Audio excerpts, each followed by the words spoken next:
Zahvaljujem na posjeti i interesiranju što mi radimo ovdje na radioteleviziji Herceg Bosne.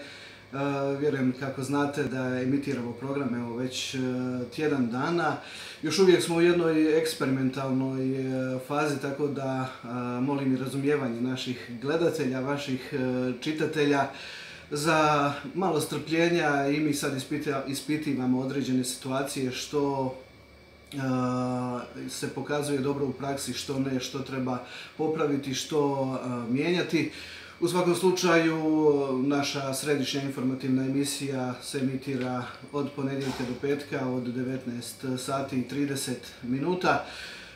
Emisiju radi jedna sada već iskusna ekipa ljudi, nas 7-8 ukupno pokušava našim gledateljima donijeti one najrelevantnije informacije iz cijelog područja Bosne i Hercegovine, gdje prije svega žive Hrvati koji su naša glavna ciljana skupina.